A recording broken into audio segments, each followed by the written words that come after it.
Buenas tardes, chicos, ¿me escuchan? Julio, sí, se escucha clarito. Bien, vamos a empezar entonces. Somos poquitos hoy.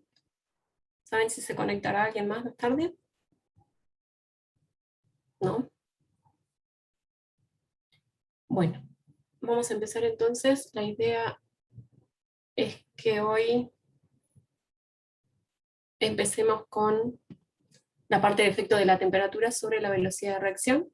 Vamos a estar estudiando esto en el laboratorio en la última práctica, ¿sí? Esta semana tendrían descomposición de peróxido y la siguiente estarían viendo energía de activación o influencia de la temperatura, donde van a calcular una determinada energía de activación, asumiendo el cumplimiento de Arrhenius, que es un poco lo que vamos a estar dando hoy.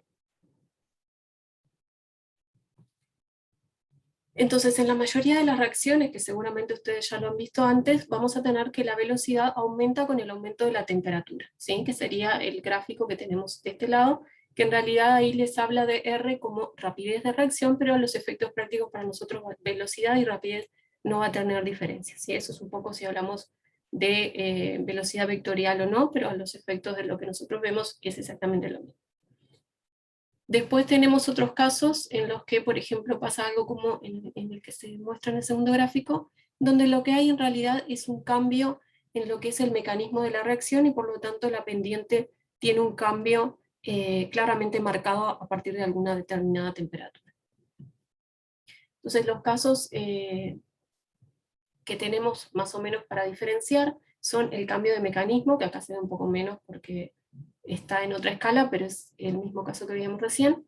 Después tenemos casos bastante poco comunes en los cuales la velocidad aumenta, y la velocidad con el aumento, el caso más común que con el aumento de, perdón, vamos de nuevo, con la disminución de la temperatura tenemos un aumento de la velocidad, el caso menos común, ¿sí? El caso más común en el que aumenta, que ahora lo vamos a ver, y en este caso lo que tenemos es reacciones enzimáticas, donde hay un rango óptimo de temperatura, pero por debajo de la misma la actividad de la enzima es muy baja, y por encima comienza a caer o directamente se hace cero cuando llegamos a la desnaturalización de la enzima, ¿sí?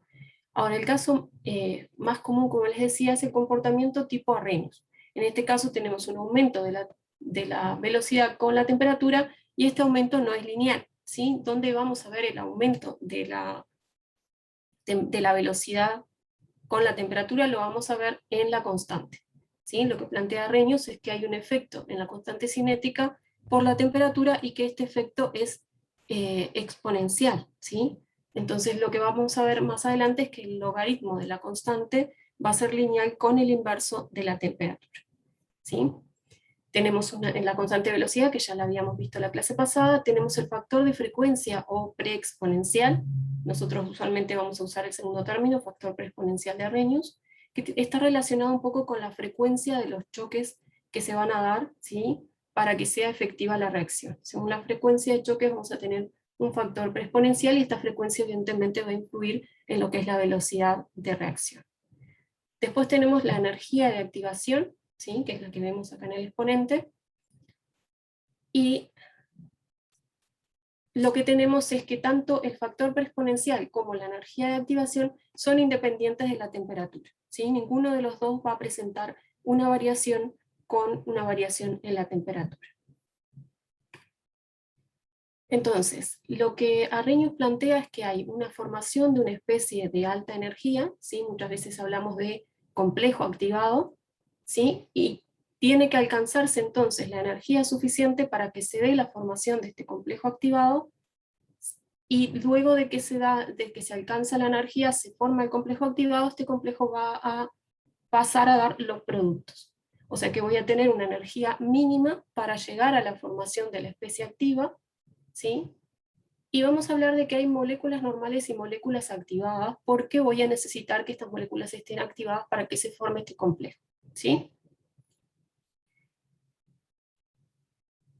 Después, bueno, tenemos esta teoría que plantea entonces para la barrera energética. Ustedes probablemente ya han escuchado hablar muchas veces de que necesitamos alcanzar una determinada energía para que se dé esta reacción, ¿sí? Y que las colisiones que se están dando entonces sean efectivas, o sea, colisiones entre las moléculas que están en el medio de reacción va a haber todo el tiempo, pero que estas colisiones sean efectivas para que la reacción realmente se dé, eso requiere que las moléculas tengan una determinada energía. Entonces tenemos el complejo activado, que es el estado activado del que hablábamos recién, y vamos a considerar que tiene que haber una energía suficiente para que se dé el reordenamiento para que la colisión sea efectiva.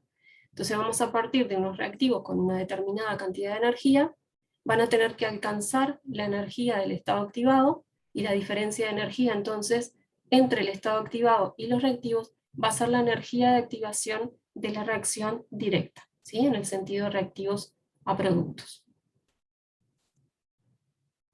A su vez, si vamos a ir desde productos a reactivos, vamos a encontrar que hay una diferencia de energía que va a ser la energía de activación del proceso opuesto, ¿sí? Ustedes probablemente ya han visto este diagrama. Esto lo que está graficando es energía en función del grado de avance de la reacción. La diferencia de energía entre reactivos y productos va a ser el delta H de reacción. En este caso está planteado para un delta H negativo cuando los productos tienen menor energía, ¿sí? Se libera energía durante la reacción. Bien, entonces, ¿cómo vamos a hacer nosotros para utilizar la ecuación de Arrhenius y determinar la energía de activación, lo cual nos va a permitir predecir cómo varía la constante cinética con la temperatura? Eso es efectivamente lo que vamos a hacer en la última práctica de laboratorio. Básicamente se trabaja con la ecuación de Arrhenius y lo que se hace es linealizar esta ecuación mediante logaritmo. De esa manera, si se fijan, lo que tenemos es que logaritmo de K estaría en el eje de la Si graficamos contra el inverso de la temperatura, entonces vamos a tener una pendiente que va a ser igual a menos la energía de activación sobre R, y una ordenada en el origen que va a ser el logaritmo del factor preexponencial. Entonces, si nosotros tenemos valores de constantes cinéticas a diferentes temperaturas, vamos a poder construir este gráfico y de esa manera verificar Arrhenius cuando nos da lineal y determinar de la pendiente la energía de activación. Por ejemplo, nosotros, ¿cómo hacemos para determinar una constante cinética? Vamos a aplicar un método cinético de los que vimos antes, que puede ser cualquiera de los que vimos. Por ejemplo, en la práctica pasada utilizamos método integral en Urexida y obtuvimos una constante cinética para una determinada temperatura y una determinada fuerza iónica. Si repitiéramos el mismo proceso pero cambiando la temperatura, entonces obtendríamos otro valor de constante. Si hacemos eso a varias temperaturas, podríamos construir este gráfico, ¿sí? En la última práctica vamos a hacer exactamente eso, solo que lo que vamos a cambiar es el método cinético que vamos a usar. Vamos a estar usando método de vía fraccionaria y vamos a obtener entonces diferentes valores de constante a diferentes temperaturas, simplemente termostatizando el medio de reacción, ¿sí? Otra cosa que podemos hacer es, si tenemos dos pares de valores de temperatura, ¿sí?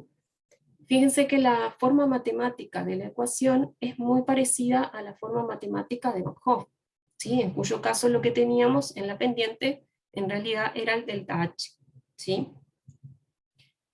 Si bien matemáticamente son iguales, e incluso para la deducción de Arrhenius Van Hoff está siendo utilizado, lo que sí quiero que recuerden es que cuando estoy hablando de constantes cinéticas voy a estar utilizando energía de activación, ¿sí? Y cuando estoy hablando de constantes de equilibrio va a estar el delta H de reacción. Entonces, no confundir una cosa con otra. Si voy a determinar una constante cinética, tengo que vincularla con la energía de activación, no sería válido vincularlo con un delta H de reacción. Y tenemos que ser cuidadosos a la hora de hacer eso porque incurrimos en error conceptual hacer constante cinética y constante de equilibrio constantes asociadas a cosas totalmente diferentes. ¿Sí? Una está en la termodinámica y la otra en la cinética de la reacción.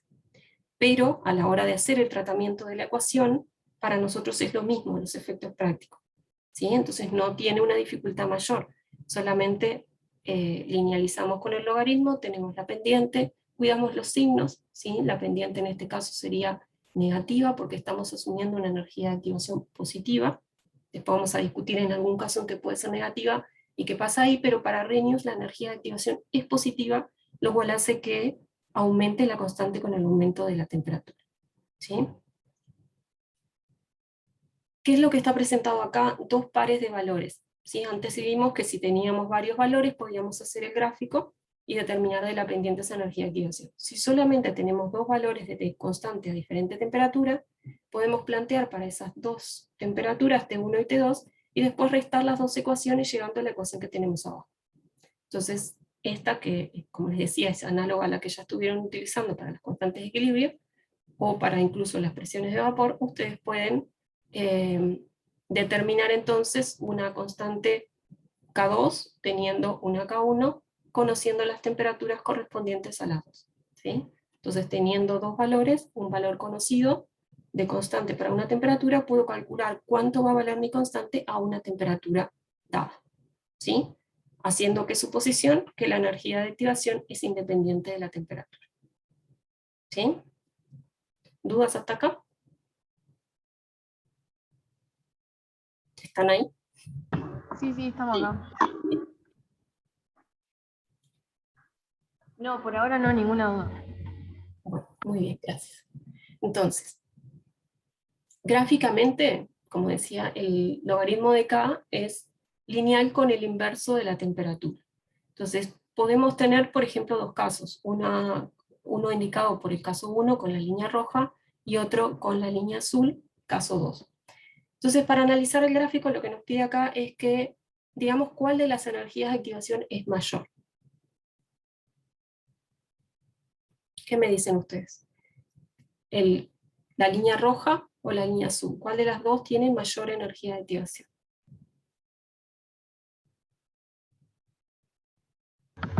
La roja. Muy bien, es la roja la que tiene mayor energía de activación. Pueden pensarlo como aquella que tenga mayor pendiente en valor absoluto, o aquella que tiene, que es, por decirlo de alguna forma, más empinada, ¿sí? Está más vertical que la otra. Entonces, esta es la que presenta la mayor energía de activación. Lo que nos pide ahora es que cuál de las dos se ve más afectada por un mismo aumento de la temperatura. ¿Qué me dice? Sería cuál de las dos, para una misma variación de temperatura, un mismo delta T, produce un mayor aumento en lo que es la constante cinética.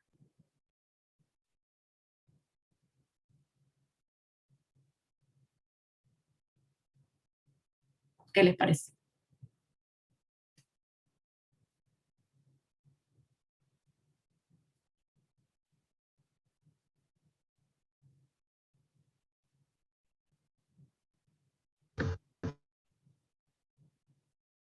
¿Cuál de las dos? Si yo tengo, por ejemplo, un determinado delta T, y déjenme que cambie el...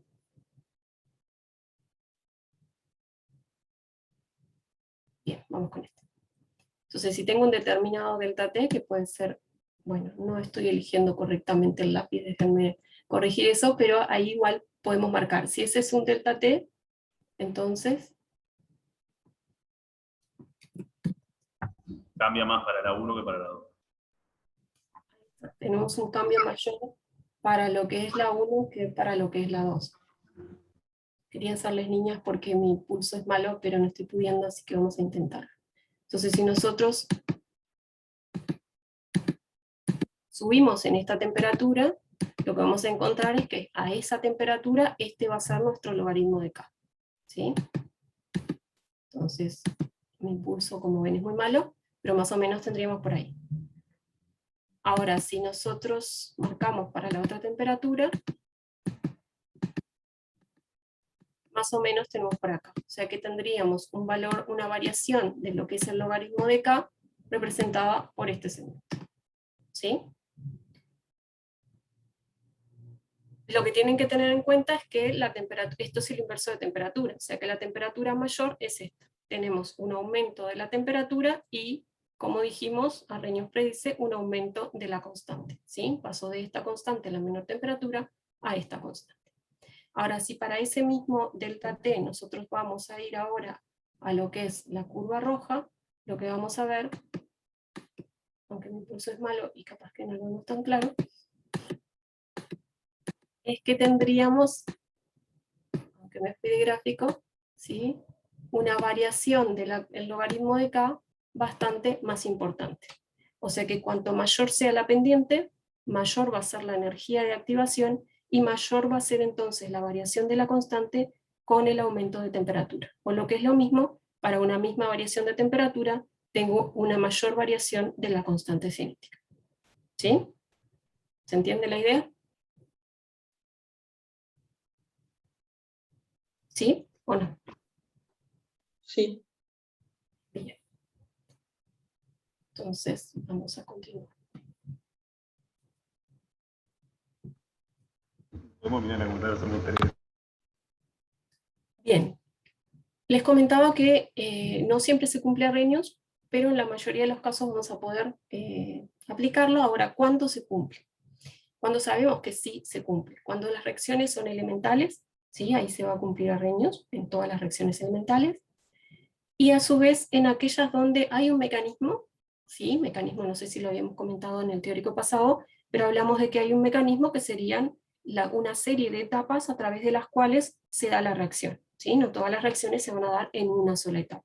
Sobre todo cuando tenemos molecularidades altas, o sea, más de 3 moléculas, es probable que no haya una colisión efectiva entre 3 moléculas, por lo cual el mecanismo va a tener más de una etapa. Entonces, cuando planteamos un mecanismo, siempre vamos a tener la consideración de que cada etapa del mecanismo va a ser una reacción elemental, pero la reacción se va a dar a través de todas esas etapas. Por lo tanto, puede o no cumplir Arrhenius, ¿sí? Cada una de sus etapas sí lo cumple. Entonces, hay un caso en el cual se va a cumplir Arrhenius también, y va a ser cuando la etapa determinante es la primera. Y es el caso que tienen en el ejemplo acá, ¿sí? Esta sería la reacción global. Esta reacción la vamos a estar estudiando justamente en la última práctica, en la que vemos influencia de la temperatura. Tenemos el persulfato que reacciona con yoduro. Entonces, el mecanismo propuesto para esta reacción tiene solo 2 etapas, donde el yoduro reacciona con el persulfato y forma este intermediario que luego se consume en la segunda etapa para dar los productos. Como la primera es la lenta, es la que determina la velocidad. Entonces, si vamos a plantear nuestra ley de velocidad, nos va a quedar entonces, bien, no habilité para escribir, pero ¿cómo nos quedaría la ecuación de velocidad? Si esta es una etapa elemental, entonces la velocidad va a ser igual a, esto lo vimos la clase pasada, lo vimos en Murexia también,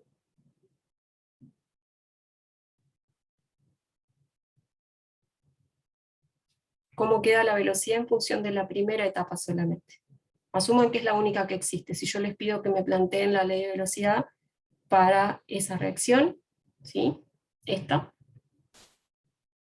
considerando que es una reacción elemental, ¿cómo queda?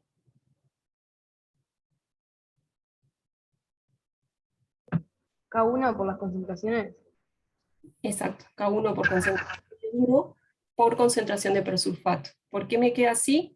Porque cuando la reacción es elemental, ¿qué es lo que pasa con los órdenes? Coinciden con los coeficientes estequiométricos. Perfecto. Recuerden que se cumple en ese sentido y no en el contrario, ¿sí? Cuando la reacción es elemental, los órdenes coinciden con los coeficientes. Si coinciden, no tiene por qué ser elemental. Entonces, en este caso, K1 por la concentración elevada a la 1, la concentración de yoduro elevada a la 1. Perfecto. Esa es la velocidad, en este caso, porque la etapa lenta es la primera, o sea, es la que me determina la velocidad global. Entonces, como vemos, nos quedó solamente la constante K1. O sea que la constante global de mi proceso es igual a la constante de la primera etapa. La que domina la cinética es esa etapa. Y por lo tanto, como K1 es una constante de una etapa elemental, cumple Arrhenius. Entonces, en esos casos donde la etapa determinante es la primera, entonces la reacción, la constante global va a cumplir Arrhenius también.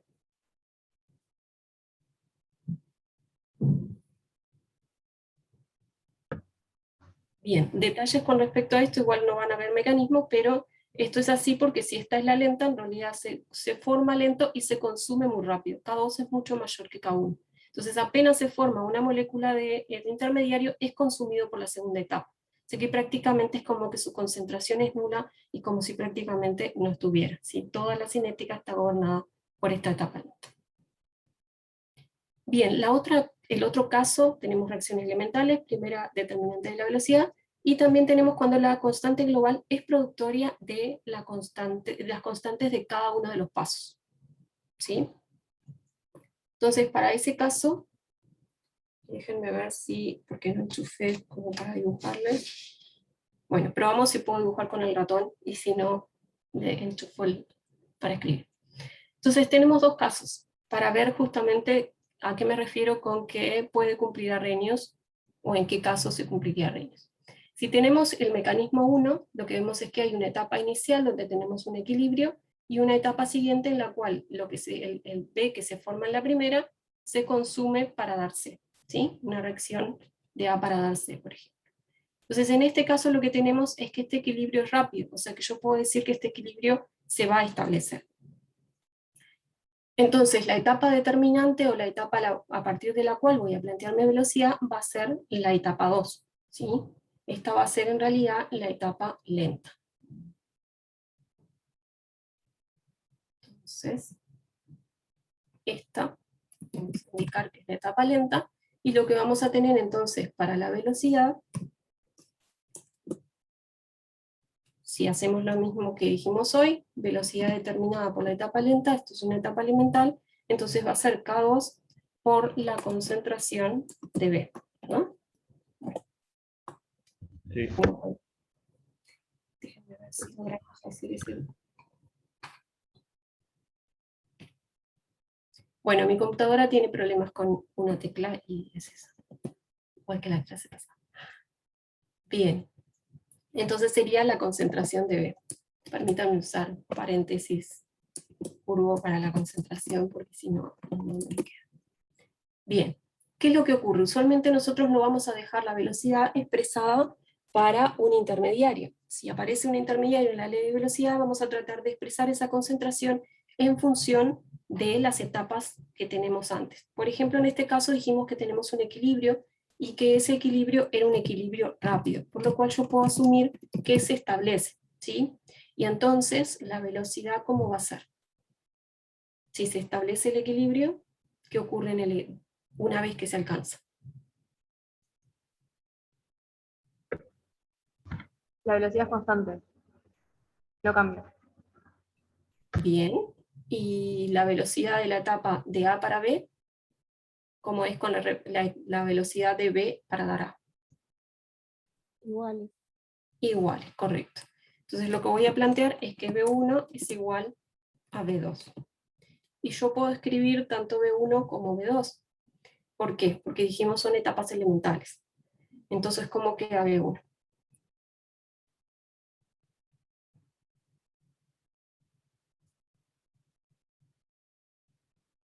Etapas elementales, los órdenes coinciden con los coeficientes, entonces B1 es igual a A1 por la concentración de A. K1 por la concentración de A. Muy bien. Hacemos lo mismo ahora para B2.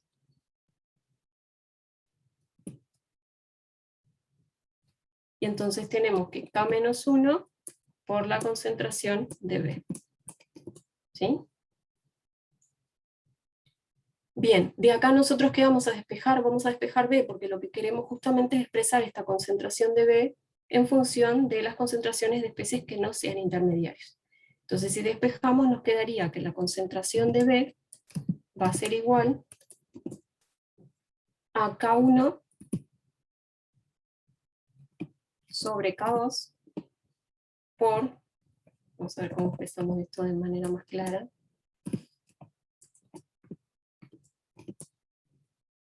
K1 sobre K2 por la concentración de A. ¿Sí? ¿De acuerdo? Sí. Bien, y eso ahora entonces lo vamos a sustituir en la velocidad que tenemos planteada arriba. Nos quedaría entonces que la velocidad es igual a K2 por la concentración de B. Entonces es K2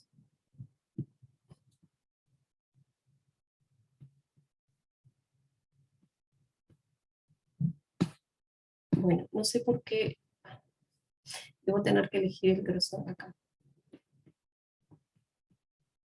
Una pregunta. No, sí, Nada, que cuando habías despejado la concentración de B sería K1 sobre K-1, o queda K2 por algo, porque me perdí ahí. De nuevo, Cuando despejaste la concentración de B, esto, sí, ¿por qué es K1 sobre K2? ¿No sería K1 sobre K-1? correcto, sí, es así.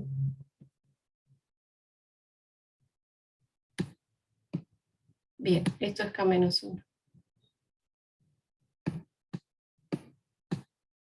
Creo que me quedaría mejor escribir así que como lo estaba escribiendo.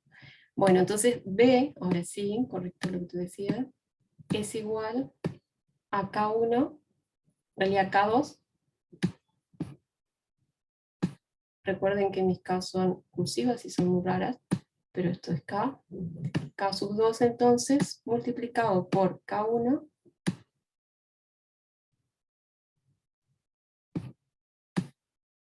sobre K-1. Entonces esto lo que es una productoria, porque si nosotros pensamos en que dividir por K-1 es lo mismo a que ustedes lo pasen al numerador y pongan K2 por K1 por K-1 elevado a la menos 1. ¿Sí? Entonces todo esto es una productoria y eso estaría multiplicado por la concentración de A. Entonces básicamente la ley de velocidad tiene una constante global que va a ser igual a todo el término que tenemos acá, ¿sí? K2, K1 sobre K-1. En esos casos se va a cumplir Arrhenius también.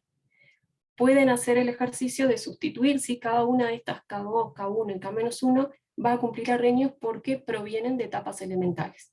Si nosotros sustituimos por la ecuación de Arrhenius, ¿sí? El factor preexponencial por E a la menos energía de activación sobre RT, cada una de estas, cada una con unos factores preexponencial a 2, a 1, a menos 1, y su correspondiente energía de activación, lo que vamos a ver es que llegamos a una forma matemática que cumple Arrhenius, ¿sí? Porque nos va a quedar un factor exponencial A global, como también un cociente similar a este, multiplicado por E a la menos y una energía de activación que es combinación lineal de las energías de activación 1, 2 y menos 1.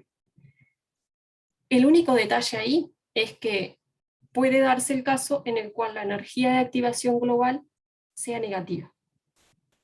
Y eso estrictamente no cumple Arrhenius, pero sin embargo sería lineal con el inverso de la temperatura.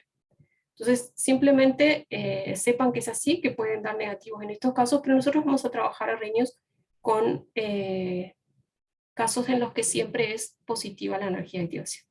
¿Ah? En este caso, en realidad, es una energía de activación global o aparente, porque no es la energía de activación de una etapa elemental. ¿Qué es lo que sí tiene que pasar? Que la energía de activación, que tiene que ser positiva, sí o sí, es la que está en una etapa elemental, ¿sí? Porque como vimos es la energía que tiene que poder adquirir la molécula para alcanzar el estado activado, ¿sí? Es una energía que hay que suministrar, que se tiene que alcanzar para que se alcance ese complejo activado. O sea que esa energía siempre va a ser positiva. Para cada una de las etapas, entonces, todas las energías de activación van a ser positivas. Lo que puede no dar positivo es la energía de activación global cuando se trata de productorias de constantes. ¿Sí? ¿Se entiende la idea? Sí. Bien. En este otro mecanismo lo que tenemos es una reacción paralela, ¿sí? Donde tenemos consumo de A por dos reacciones que son paralelas y que pueden ser perfectamente etapas de un mecanismo. Entonces, ¿qué es lo que ocurre acá? Si yo quiero plantear la velocidad, ¿cómo me queda?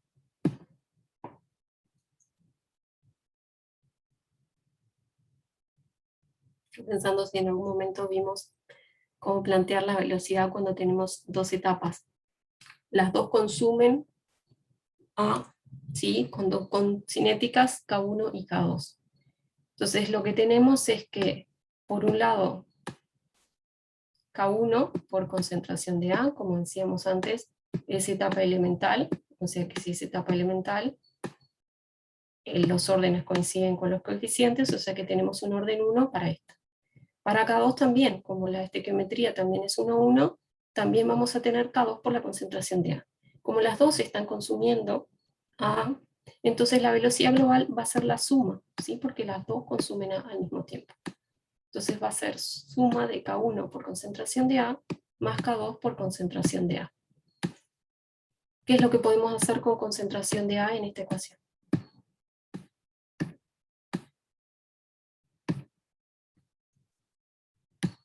Matemáticamente, sacar factor común. Entonces en ese caso nos quedaría con K1 más K2 por la concentración de A. Y gracias por tenerme paciencia con la escritura lenta. ¿Sí? Entonces, ¿qué es lo que ocurre? Acá lo que tenemos es una constante global que va a ser K1 más K2, ¿sí? Y que no cumple arreglos, porque es la suma, ¿sí? Entonces, cuando es productoria lo cumple, cuando es suma no lo cumple. ¿Sí? ¿Se entiende más o menos la idea de cómo planteamos las constantes? Bien, vamos entonces a seguir con el resto. Después, si al final nos da tiempo y alguien quiere ver cómo se hace el planteo que les decía hoy para encontrar la energía de activación global, lo hacemos.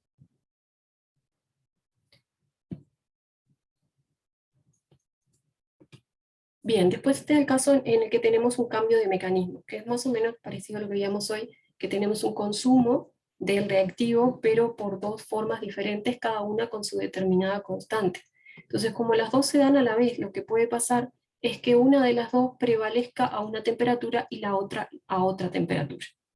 ¿Sí? Entonces, acá lo que nos dice es que la energía de activación de la etapa 1 es mayor que la energía de activación de la etapa 2.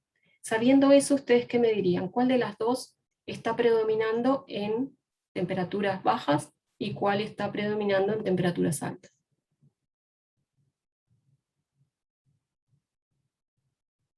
K2 en temperaturas bajas y K1 en temperaturas altas. Correcto. Mayor energía de activación, dijimos que da una pendiente mayor y vamos a tener, o sea, mayor velocidad porque tenemos un mayor aumento de la constante con la temperatura.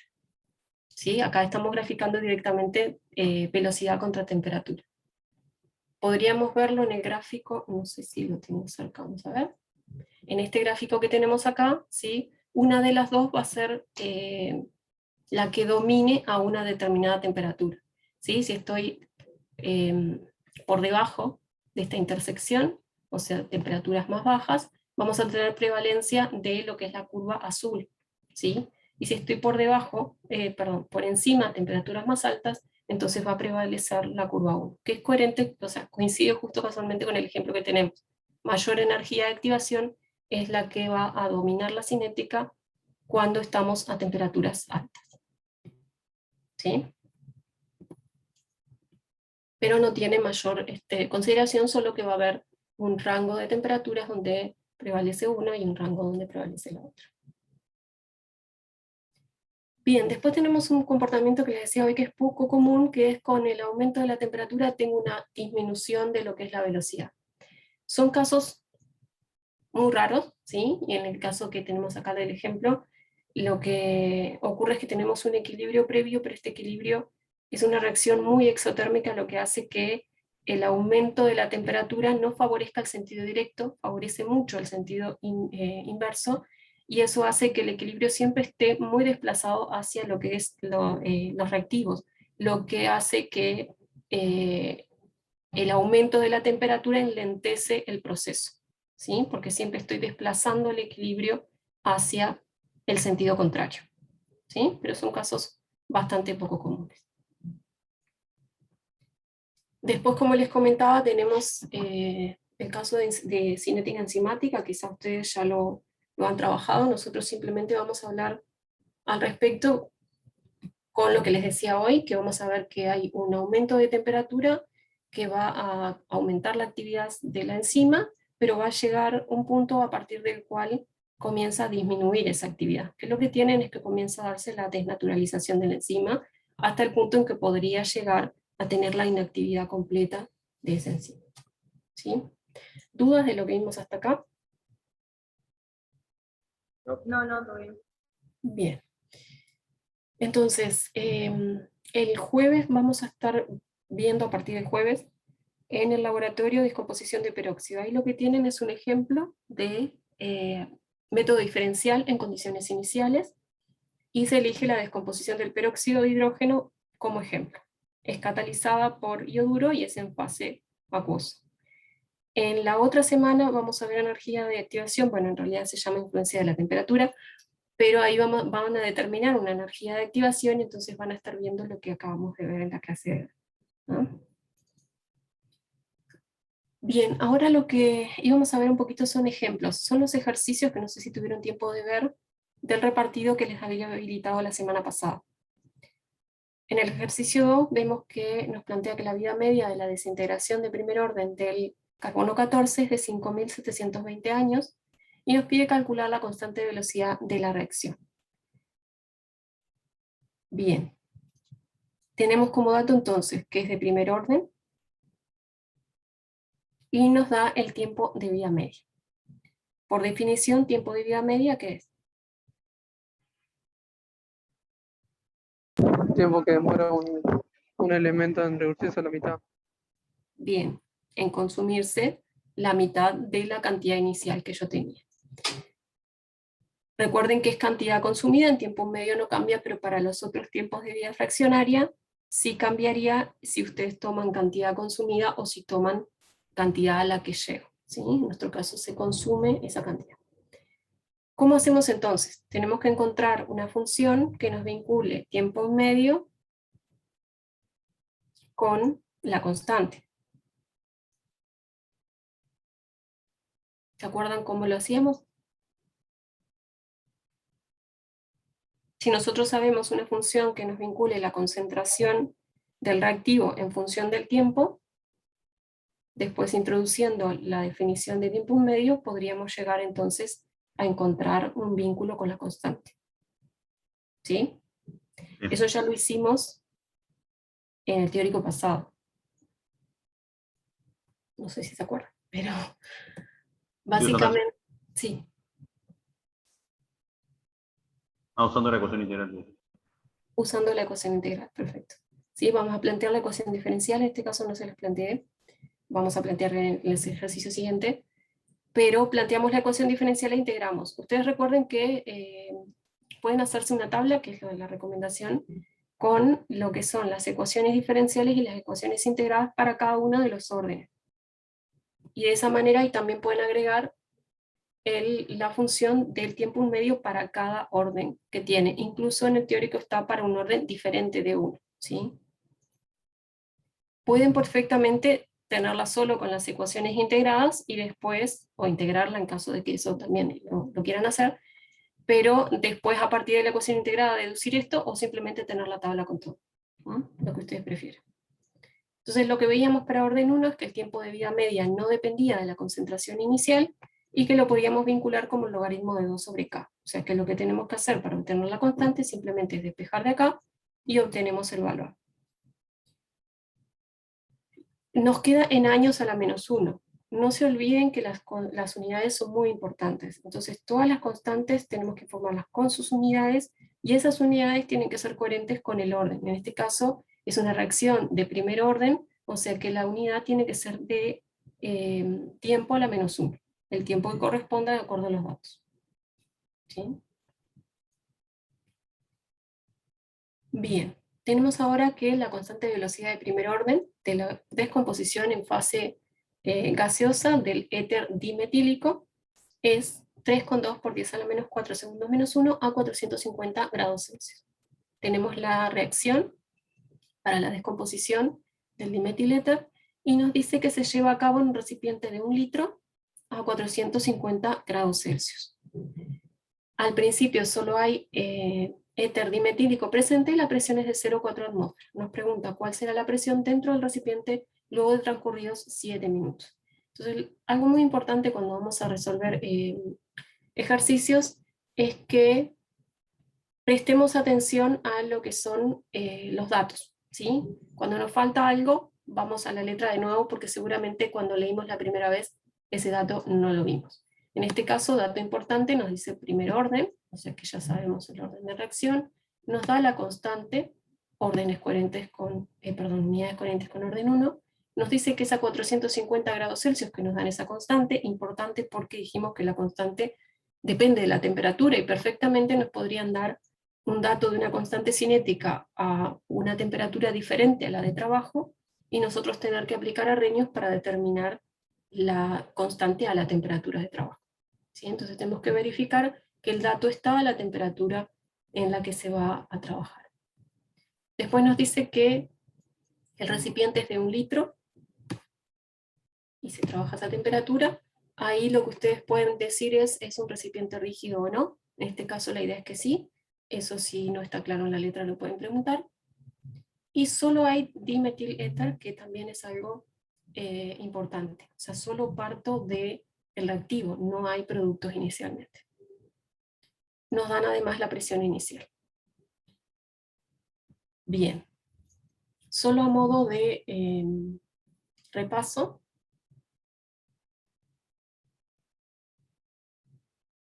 entonces vamos a plantear la ley de velocidad. ¿Sí? Primero la definición de velocidad. ¿Se acuerdan que lo primero que vimos la clase pasada fue cómo definir la velocidad para una reacción? ¿Sí? ¿Cómo la definimos? La variación de... De la concentración Bien, puede ser de la concentración con respecto a qué. con el tiempo. O si no, los moles Bien. con el tiempo.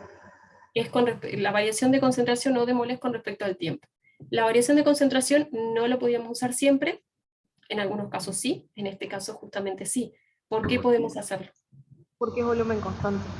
Correcto, muy bien. Entonces, como tenemos el volumen constante, por eso les decía que era importante lo del recipiente rígido, entonces podemos expresarlo tanto en concentración como en moles. Estrictamente la definición de velocidad es variación de moles con respecto al tiempo. Si quiero escribir la ley de velocidad ahora sí, ¿cómo quedaría?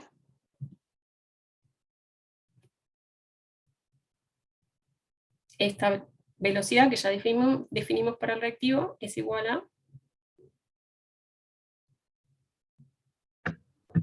K por la concentración. K por la concentración de dimetiléter y es elevado a la 1 porque dice primer orden. Entonces nos quedaría de esa forma. Ahora, lo que decíamos recién, volumen constante, entonces va a ser lo mismo que escriba la derivada de la concentración con respecto al tiempo o la derivada del número de moles con respecto al tiempo por 1 sobre B. ¿Sí? ¿Cuándo va a ser igual esto? Cuando la derivada de n sobre B sea igual a la derivada de n por 1 sobre B. Y eso solo ocurre cuando el volumen es constante. Los dos casos que vimos fue volumen constante en recipiente rígido para gases y solución acuosa. Bien, ahora sí a lo que íbamos. Nos pide presión a los 7 minutos. O sea, por ejemplo, concentración que tengo a los 7 minutos. ¿Eso dónde lo veo? ¿Cómo varía la concentración con el tiempo?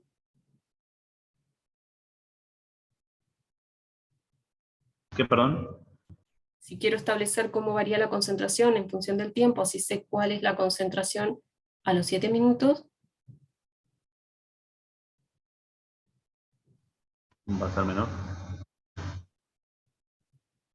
sí, correcto, la concentración del reactivo va a ser menor porque se está consumiendo, pero ¿qué ecuación nos dice cuánto vale?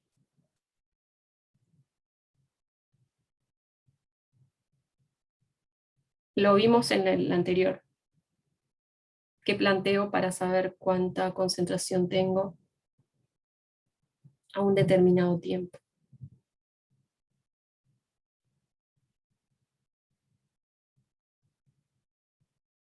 ¿No? Ecuación integrada, ¿sí? Es la que nos vincula, capaz que mi pregunta no estaba clara, la que nos vincula la concentración, ¿sí? Con un tiempo determinado. Yo calculo cuánta cantidad tengo a un determinado tiempo. Esta segunda ecuación es la misma que tenemos arriba, ¿sí? Esta es la que surge de la integración y la que ustedes ya conocían, y esto simplemente es despejando aplicando exponencial, de manera que entonces nos quede directamente concentración a tiempo t igual a la concentración inicial y la exponencial con respecto al tiempo. Si yo conozco entonces el tiempo, nos dice 7 minutos, la constante es dato, puedo determinar la concentración a un tiempo t si conozco la concentración inicial. ¿Sí? Entonces esta va a ser nuestra ecuación de trabajo. Lo primero que tenemos que hacer es determinar esa concentración. ¿Cómo lo hacemos? Concentración inicial.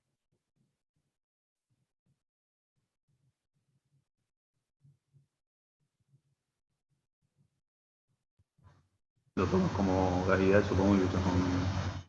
Correcto. Supongo que se comporta como gas ideal y por lo tanto la concentración a que es igual.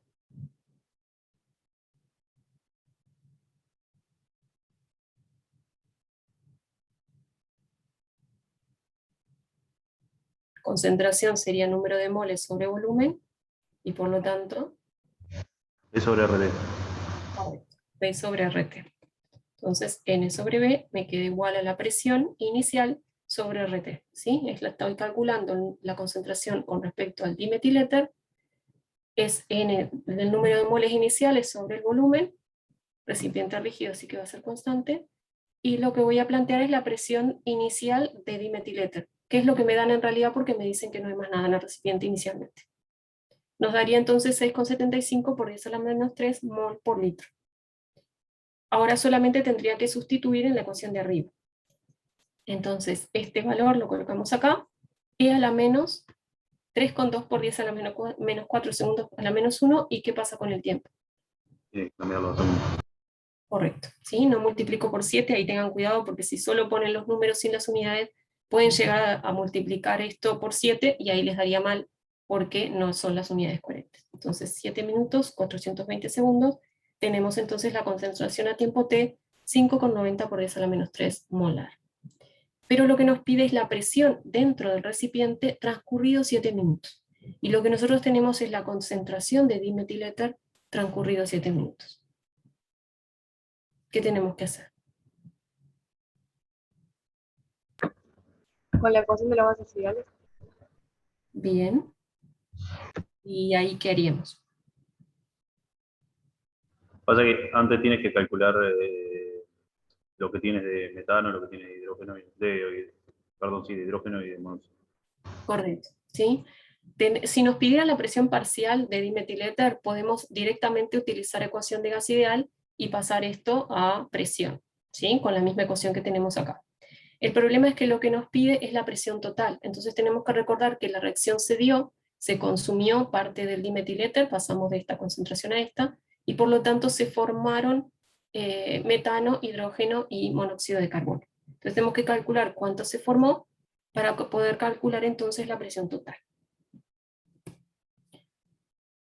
Bien, entonces lo que vamos a hacer es un cuadrito, igual que los que ya vieron con Daniel, cuando querían saber cuánto hay de una especie a un determinado tiempo. ¿Sí? Entonces, inicialmente, de esta especie, ¿cuánto tengo? 6,75 por 10 a la menos 3. Ahí está. Colocamos la concentración inicial de estos tres. 0. 0. Muy bien. A los 7 minutos, ¿qué va a pasar? Vamos a plantearlo suponiendo una X como cantidad consumida de dimetiléter. Entonces, ¿cómo me queda acá? Inicial menos X. Inicial menos X, muy bien. ¿Y qué pasa con metano? Un tiempo. ¿Perdón? Más X. Sería. Más X. Muy bien. ¿Sí? La estequiometría es 1 a 1, así que no hay ningún problema. Formamos X de metano, X de hidrógeno y X de monóxido. Ahí simplemente prestar atención porque puede ser que en algún caso la estequiometría no sea tan sencilla y hay que tenerlo en cuenta en esta parte. Entonces tenemos todos nuestros datos.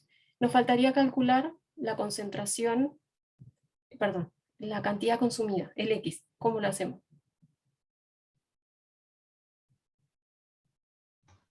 A la inicial, la resta a la final. Al iniciar le resto a la final. En realidad lo que voy a hacer es esto que está acá, la inicial menos X va a ser igual a la que tengo a tiempo t, que es lo mismo, ¿sí? También lo habíamos visto cuando planteábamos, por ejemplo, conversión, ¿sí? Si restamos a la inicial la cantidad que tengo a tiempo t, estoy calculando la cantidad consumida, ¿sí? Porque va a ser la diferencia entre lo que tengo ahora y lo que tenía inicialmente. Entonces con eso calculamos la X y las restantes concentraciones, ahí tengo un problema con los paréntesis, van a ser entonces iguales a ese valor de X. ¿Por qué trabajo en concentraciones y no en moles? Básicamente porque el volumen es constante y llegaría exactamente a lo mismo. ¿Sí? Estrictamente estos balances se hacen con número de moles. Bien, entonces ahora tenemos las concentraciones de cada una de las especies y lo que tenemos que hacer es calcular la presión total a partir de ahí. Nuevamente, como tenemos volumen constante, podemos seguir trabajando con concentración. ¿Sí? Si el volumen no fuera constante, entonces ahí sí vemos de pasar los números de moles de cada uno de los reactivos y ver cuáles son los datos que tenemos.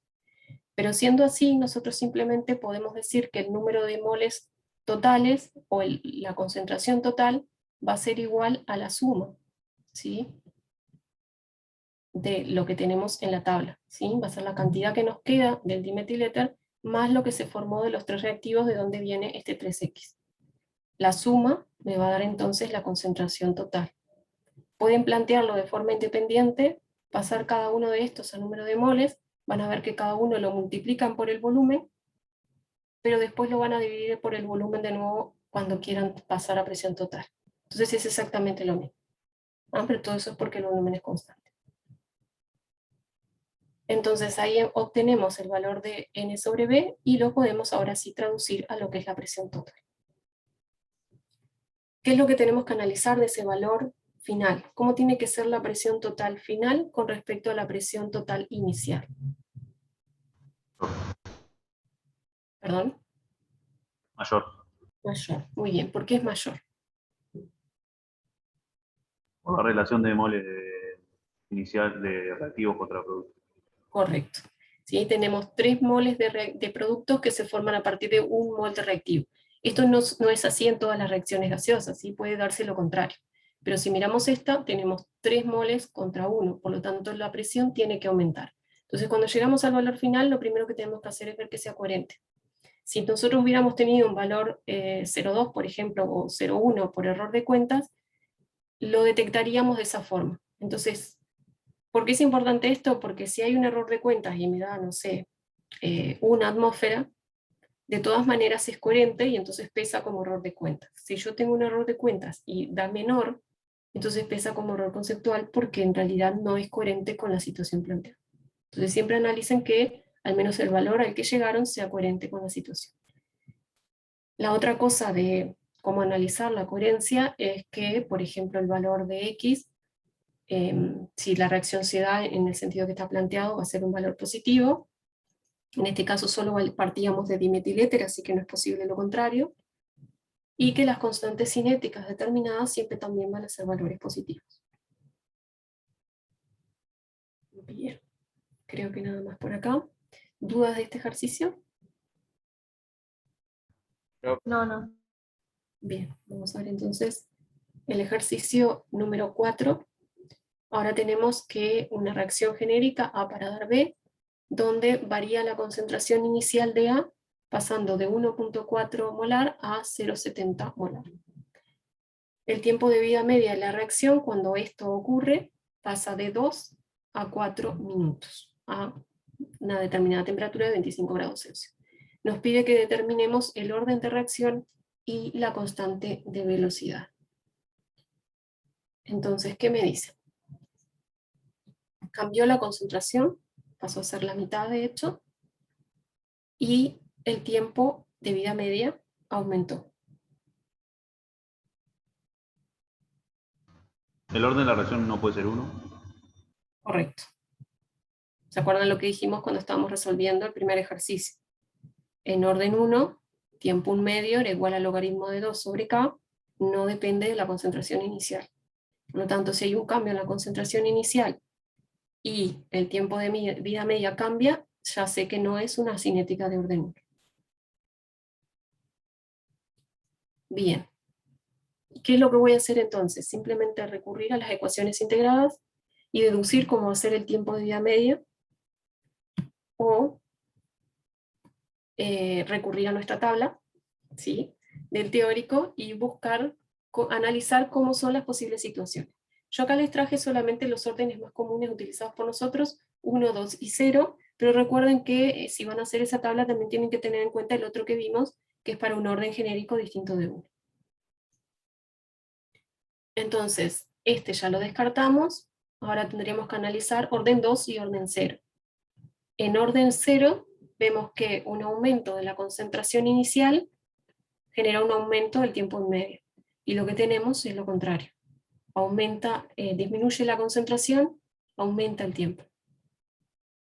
En orden 2 está en el denominador, o sea que un aumento de la concentración produce una disminución del tiempo, por lo que es lo mismo, una disminución de la concentración produce un aumento del tiempo de día medio. Y eso es exactamente lo que tenemos. O sea que nosotros podemos considerar que se trata de un orden 2. ¿Sí? ¿Claro hasta ahí? Sí. Bien, entonces ahora lo que tenemos que hacer es básicamente calcular nuestra constante de velocidad. ¿Sí? Esto es lo mismo que hicimos en el ejercicio, en el primer ejercicio. Despejamos la constante con ahora esta fórmula que tenemos acá. Entonces nos queda que la constante es el inverso de la concentración por el tiempo, y acá lo que tenemos que cuidar nuevamente son las unidades. Si dijimos que es orden 2, las unidades de la constante tienen que ser coherentes con orden 2. ¿Sí? Las unidades, recuerden que las saben a partir de la ecuación diferencial planteada para cada orden, o las anotan también en el cuadrito y se saben para cada orden cuál es la unidad. Pero siempre tienen que estar incluidas las unidades y tienen que ser coherentes con el orden planteado. ¿Sí? Y acá también las podrían despejar. ¿Dudas hasta acá?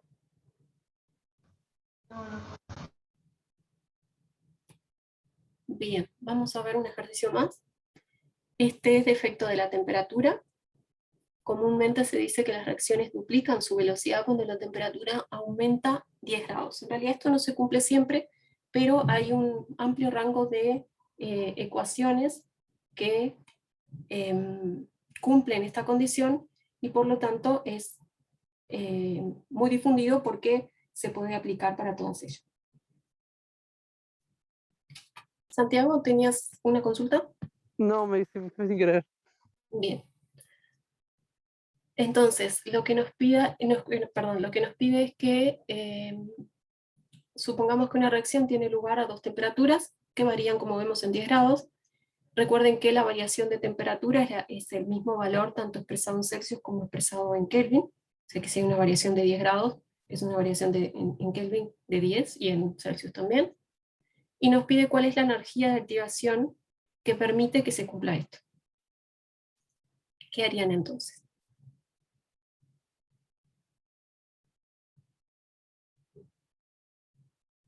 La velocidad se duplica cuando cambia la temperatura en 10 grados.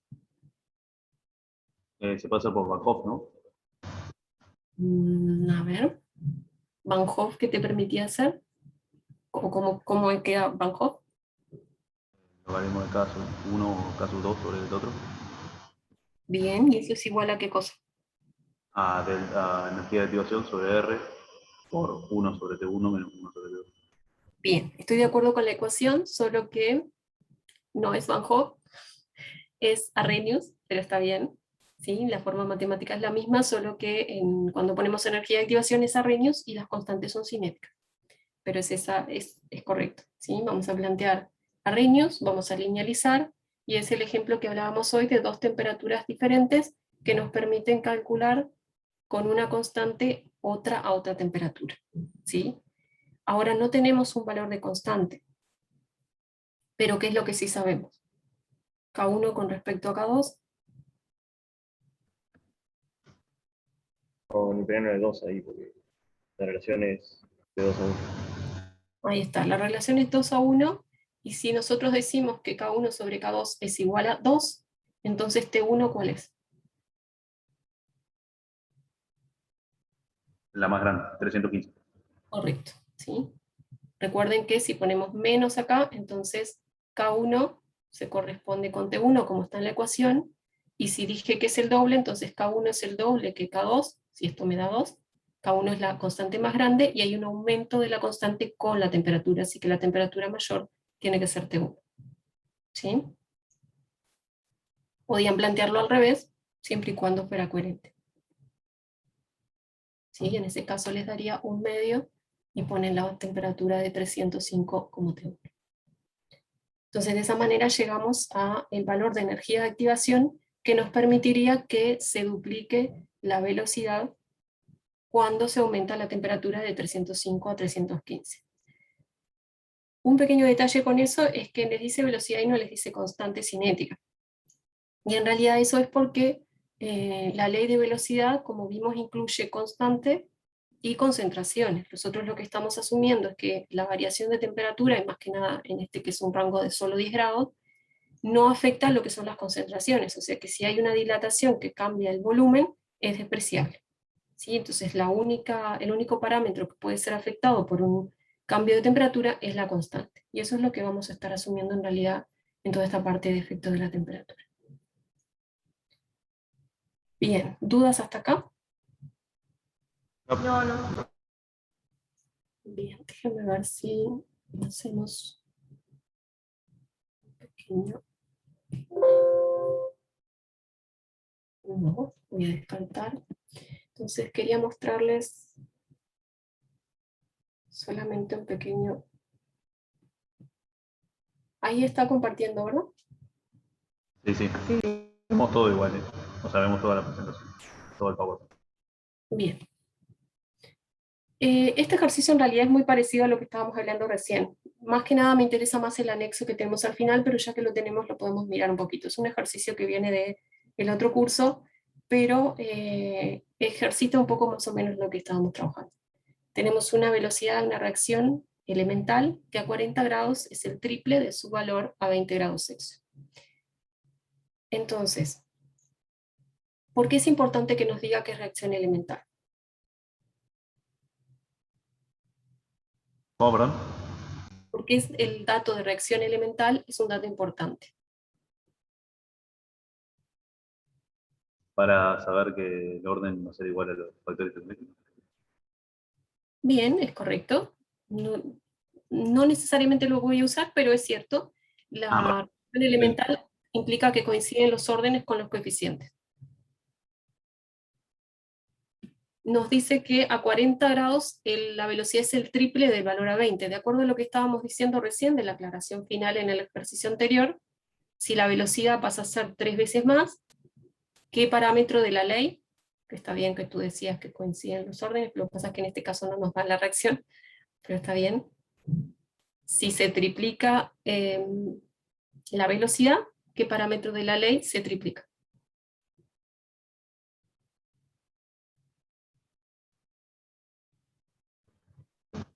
La concentración. La concentración. Vamos a plantear así. Esta sería nuestra ley. Como no tengo la ecuación de cinética, entonces, perdón, la ecuación de la reacción, no tengo la ecuación estequiométrica, entonces les planteo genérico. Va a ser la productoria de las concentraciones elevadas a los coeficientes, ¿sí?, de cada una de las especies, por la constante, ¿verdad? Entonces, ¿cuál de los dos términos va a variar con la temperatura?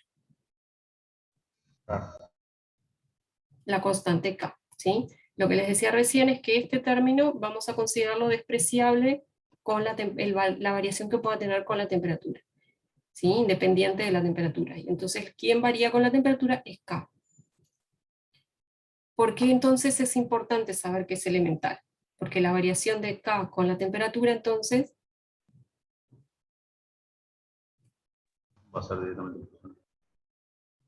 no Cumple Arrhenius. cumple Arrhenius, ¿sí? Que es en realidad exponencial, no directamente proporcional. ¿Sí? De acá sabemos que si la velocidad es 3 veces más, entonces la constante lo es, y como dice que es elemental, entonces cumple Arrhenius. En los casos anteriores, como eran ejemplos, habíamos asumido el cumplimiento, pero en realidad nosotros tendríamos que tener algún indicio para saber si se cumple o no se cumple. De todos los casos que vimos, ya sea que la constante global sea productoria, que la primera etapa sea la determinante, o que la reacción sea elemental. ¿Sí? La otra forma que vamos a ver en el laboratorio es que si nosotros hacemos el gráfico del logaritmo de K en función de 1 sobre t y nos da lineal, verificamos que se cumple Arrhenius. ¿Sí? Y en ese caso la pendiente debería ser negativa cuando la energía de activación es positiva, de manera que entonces la constante aumenta con el aumento de la temperatura. Bien, entonces, como sabemos que se cumple que la constante a 40 grados es 3 veces la constante a 20, y nos pide, entonces vamos a sustituir las dos constantes por la ecuación de Arrhenius. Bien, esto era solo un recordatorio. Si la reacción cumple Arrhenius no implica que sea elemental, ¿sí? Esto se cumple en un sentido, pero no en el contrario. Vamos entonces a sustituir, como les decía, por la ecuación, y ahí tenemos que hacer, bueno, dos aclaraciones. Una es que la temperatura tiene que ir en Kelvin, ¿sí? No me acuerdo, creo que con ustedes no lo hemos visto, pero si nosotros ponemos Celsius y estamos haciendo un gráfico del logaritmo de K en función de 1 sobre T, no nos va a dar lineal, va a ser una curva. Entonces eso es un aviso de que nosotros nos estamos equivocando en eso. O sea, vamos a chequear primero que nada si vemos que da curva, vamos a chequear la temperatura, a ver si nos olvidamos de ponerla en Kelvin, ¿sí?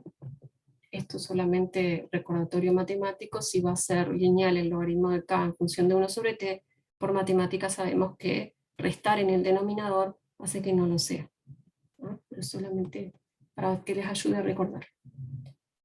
Ahora lo que deberíamos recordar son los supuestos de Arrhenius, ¿sí? ¿Qué suponía? Porque si no tenemos todavía una ecuación sin resolver.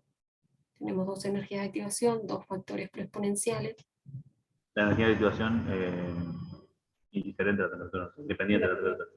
Muy bien, la energía de activación es independiente de la temperatura. ¿Es la única suposición que tiene?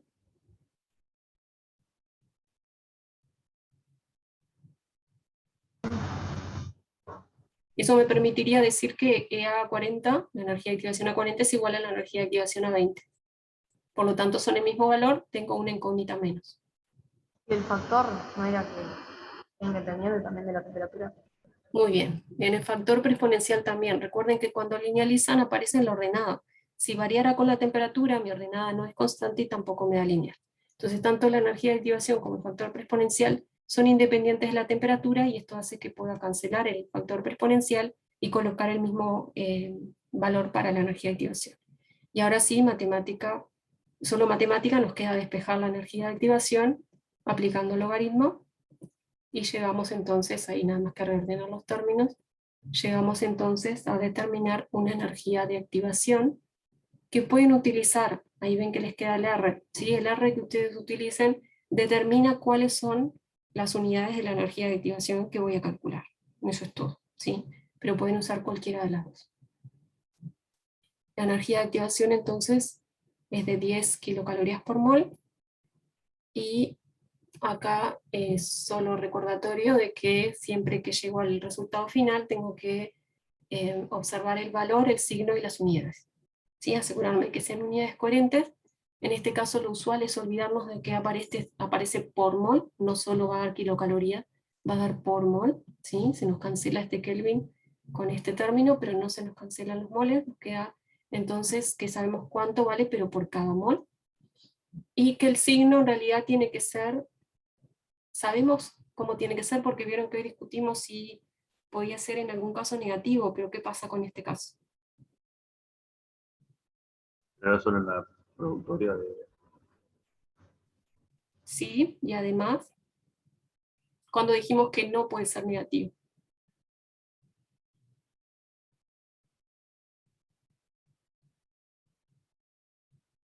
O sea, no puede ser nunca que sea una reacción elemental. Es una reacción elemental, ahí está. Cuando sea reacción elemental, no puede serlo. O sea, por definición la energía de activación no es negativa, siempre es positiva.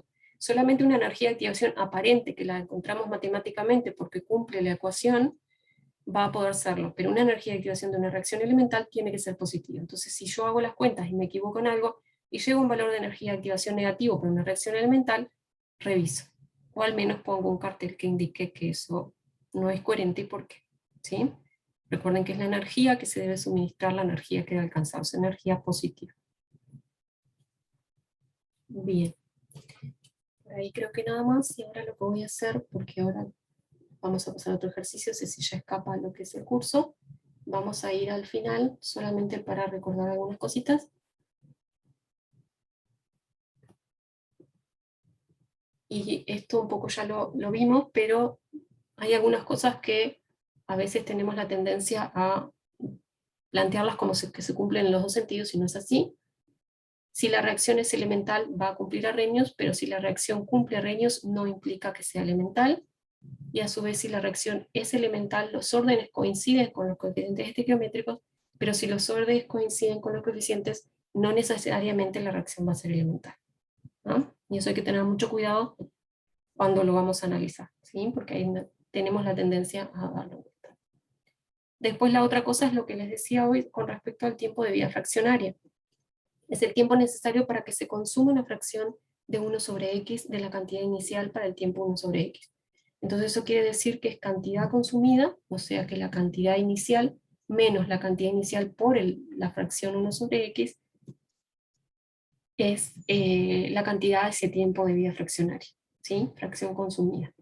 Por ejemplo, para tiempo 1/4 les va a quedar entonces 3/4, no 1/4, que es lo que a veces informa, ¿sí? Y la última aclaración, en realidad no sé si lo vamos a estar utilizando en el curso o no, pero muchas veces en los cuadros de datos se informa, y esto no es solo válido para valores de temperatura, esto es general, se informa por 10 a la 3, ¿sí? O por 10 a la 2 o por 10 a la 9, no importa el número, sino que hay un factor, nos indican en la tabla por 10 a la algo. En este caso hay un ejemplo con valores de 1 sobre t y logaritmo de k, ¿sí? Este valor no nos importa tanto, pero sí que el 1 sobre t, para este valor de logaritmo de k, vale 1,23, pero con la aclaración del por 10 a la 3. ¿Qué significa ese por 10 a la 3?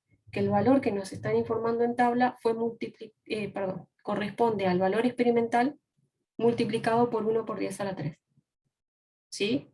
Entonces, si yo quiero saber a qué temperatura corresponde ese valor de 1,23, tengo que despejar el valor de 1 sobre t experimental. Va a ser el valor de tabla dividido 1 por 10 a la 3. ¿Sí? O lo que es lo mismo, el valor de tabla por 10 a la menos 3. De esa manera, entonces, llego al valor del inverso experimental, que es el que yo necesito, y de esa manera también determino lo que es el valor de temperatura. ¿Ah? ¿Por qué se los aclaro? Porque cuando se usa esa nomenclatura, es usual que en lugar de dividir, lo que hagan sea multiplicar, o sea, expresar el valor experimental como 1,23 por 10 a la 3, lo cual les llega a un resultado totalmente incorrecto. ¿Sí? Bien, hasta acá sería la clase de hoy. No sé si tienen dudas de lo que vimos.